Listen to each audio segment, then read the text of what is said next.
Assalamualaikum warahmatullahi wabarakatuh. Perkenalkan, nama saya Aulia Zahra dengan NIM 062440111936. Saya adalah mahasiswa Teknik Sipil Prodi D4 Perancangan Jalan dan Jembatan dari kelas 4 PJJE. Di sini saya akan menjelaskan secara singkat tentang materi GIS. Pengenalan awal mengenai GIS. Konsep dasar GIS, bidang-bidang aplikasi GIS 1 dan 2. Presentasi tugas aplikasi GIS, komponen dasar pada GIS, teknik pengambilan data spasial, model data spasial, manajemen basis data dalam GIS, perancangan GIS, implementasi GIS, dan alat bantu yang digunakan, proyek dan presentasi proyek.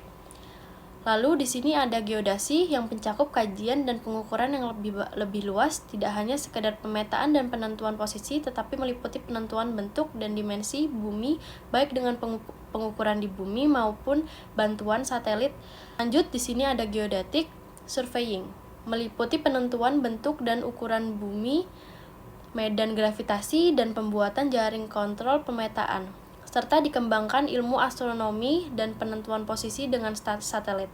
Jadi di sini ada contohnya, yaitu bumi dipantau oleh beberapa jenis satelit seperti satelit penentuan posisi, satelit gaya berat, dan satelit pemancar. Salah satu yang paling sering digunakan adalah satelit GPS. Jumlahnya sekitar 24 satelit yang mengorbit bumi selama 24 jam tanpa berhenti. Perangkat seperti pesawat maupun smartphone dapat menangkap sinyal dari satelit tersebut untuk mengetahui posisi secara akurat. Lalu di sini ada fotogrametri. Fotogrametri adalah pengukuran dan pemetaan foto udara, teknik penginderaan jauh dan interpretasi foto. Ini ada contoh penginderaan jauh atau remote sensing, yaitu kita dapat mengetahui luas suatu pulau atau kondisi suatu daerah hanya melalui citra satelit dan tanpa harus datang ke lokasi tersebut. Lalu di sini ada kartografi. Kartografi adalah seni ilmu dan ikhtisar sajian permukaan bumi fisik. Subjeknya proyeksi peta, desain, reproduksi peta. Jenis peta di bawah ini antara lain peta 2 dimensi, peta digital, serta peta yang memiliki informasi ketinggian. Lalu ini ada perkembangan peta. Lingkungan berubah dan kebiasaan berubah. Lingkungan berubah yaitu seiring perkembangan teknologi. Peta juga mengalami perubahan.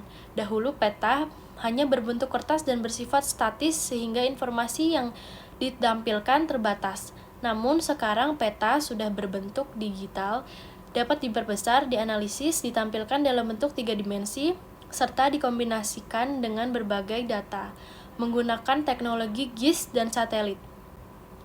Dan yang kedua ini adalah kebiasaan berubah. Dulu peta disediakan dalam bentuk cetak, kemudian dibeli oleh pengguna.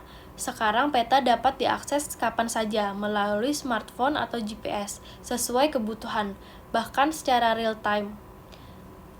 Lalu di sini ada engineering surveying, yaitu mencakup pemetaan topografi skala besar sebagai bagian dasar dari desain rekayasa seperti jalan, jembatan, bangunan gedung, rel kereta api, dan lain-lain. Peta adalah gambaran permukaan bumi atau sebagian wilayah bumi yang dituangkan pada bidang datar dengan skala tertentu. Lalu ada proyeksi peta, yaitu ilmu yang mempelajari hubungan antara besaran di atas permukaan bumi di bidang lengkung dengan besaran-besaran di atas peta.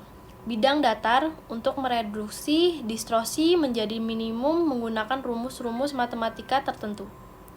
Ada model bumi sebagai referensi atau acuan. Pada bagian ini dijelaskan bentuk bumi sebenarnya tidak rata karena adanya gunung, lembah, dan lautan. Oleh karena itu digunakan model pendekatan. Pertama, geoid sebagai acuan ketinggian berdasarkan permukaan rata-rata air laut. Kedua, ellipsoid sebagai model matematis yang digunakan dalam sistem koordinat dan GPS. Kemudian ellipsoid tersebut diproyeksikan menjadi peta datar yang dapat digunakan. Permasalahannya adalah penyajian bidang lengkung atau bentuk permukaan bumi ke bidang datar, yaitu peta. Bidang lengkung didatarkan akan menjadi distorsi atau perubahan atau pergeseran. Lalu perubahan distorsi tersebut adalah jarak, sudut, dan luas. Contoh gambar hasil pengukuran. Hasil pengukuran topografi dapat ditampilkan dalam bentuk gambar, kontur teknik maupun citra drone yang sudah dilengkapi batas lahan serta titik koordinat. Generalisasi peta skala besar ke skala kecil. Generalisasi peta adalah proses penyederhanaan detail peta ketika skala berubah.